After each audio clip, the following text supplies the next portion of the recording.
s'appelle Mata.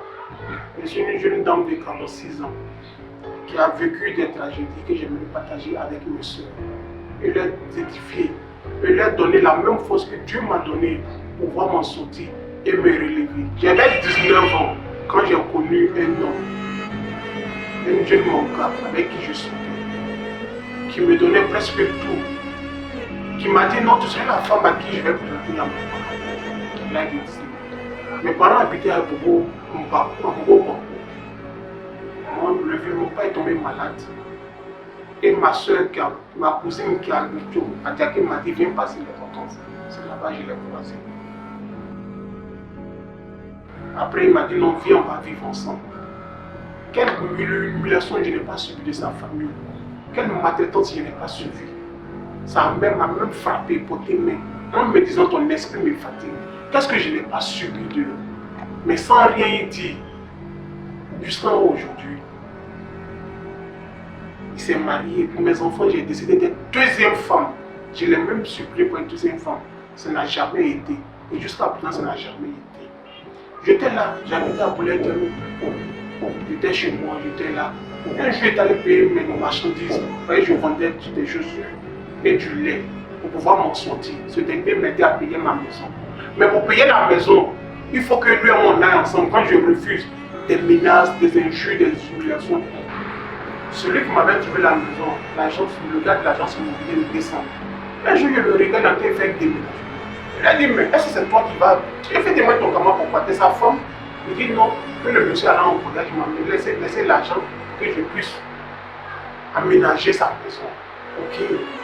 Un jour, ça vient de voir un vendredi.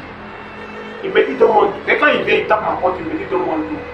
C'est l'eau plate qui vient. Quand j'ai pris l'eau, on est arrêté au balcon, mais les balcons sont communs, devant comme derrière. Donc, je tentais de poser une question. À ma grande surprise, le monsieur sort de sa maison. Et il se met de l'autre côté. Moi, j'étais arrêté. Dieu m'a parlé à l'oreille, un signal que ce monsieur, son enfant a commis trop de bêtises. Moi, je les ai laissés. Et puis, je suis rentré chez moi, j'ai fermé la porte. 2 jours après, je suis allé à Djamé. Le jour-là même, il a plu même. Arrivé à Djamé, il allait trouver le pas de mes enfants. Je suis venu l'installer dans son bureau. Il dit non, il s'est levé mes chaussures. Je lui ai dit ok, si tu finis, tu me dis, je vais t'accompagner. Et ce dernier m'a accompagné jusqu'à Yopoulo. Quand on est arrivé, il a trouvé mes chaussures. Non, je vais me reposer, franche chez toi. À ma grande surprise, il était là. Le soir, le courant du monsieur a coupé. Son compteur a sauté, c'est parce qu'il a branché. On tape à ma porte. Donc j'étais arrêté. Je l'ai accompagné, dit moi, je ne sais pas où se trouve le compteur, je ne suis pas chose propriétaire de trucs, je ne suis pas la fille de Madame Limène, mais je suis une locatrice. Donc on est descendu, on a cherché ensemble le compteur, on a retrouvé le compteur. Il a mis en marche. Je lui ai dit, est-ce que tu as branché, il ne faut plus le brancher. Si le compteur saute la prochaine fois, moi je ne pourrais pas descendre pour t'aider. Il m'a dit non, je te dois une bouteille de coca. Il dit ok, je suis rentré, j'ai fermé. Le surlendemain, 2 jours après, je vais prendre mes chaussures. On fait 3 ans ma en 2 fois. Il me dit ah, je te dois un coca. Il me dit oui, c'est compris. À ma descente, lui et moi on s'est croisés en bas. J'attendais les Woro prendre descendre à Carrefour Zone et prendre un autre pour aller au 23 ans ma Il me dit ah, tu vas où? Je vais en Dokoro. Ah, on va prendre un taxi ensemble. Moi je paie le taxi et puis tu descends moi je dis ok. Ils m'ont emmené vers le dépôt du bus. Il a dit au taximètre qu'elle devait descendre sur la route et puis moi j'allais continuer avec toi.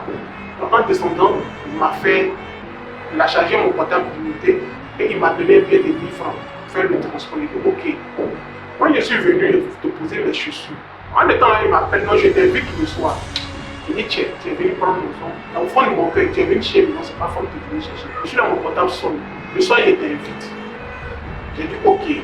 Donc en montant, j'ai appelé même le pays dit bon, joue le jeu, mais moi je vais rentrer chez moi. Donc on m'appelle. Dit que tu comme si tu venais payer. Donc l'enfant joue le jeu dans les escaliers, ah la pierre met les chaussures, là je vais prendre les tu vois les portes. Quand je suis arrivé dans ma porte, l'enfant c'est continuer. Quand je suis rentré, il avait avant la demain, et puis je suis rentré.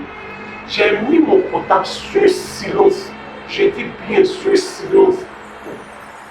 Je tentais de prier.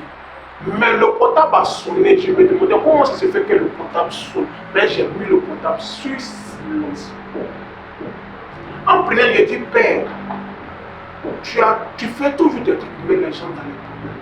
Où je suis là, je ne veux pas quelqu'un. Quelqu'un qui a venu mettre sur mon dos, qui serait un poids pour moi, que je vais me battre encore pour pouvoir faire sortir la personne de l'eau. Et encore, je vais survivre. Je ne suis fatigué de survivre. J'ai répondu, je lui ai dit, tenter de prier. Quand j'aurai fini de fester, dès que j'ai fini de prier, je vais fester. Nous sommes allés en Amérique, on a mangé, posé, il a raconté sa vie, qu'il a eu une licence, qu'il est douanier, qu'il est capitaine de la douane, ça rentre ici, ça sort ici, patati.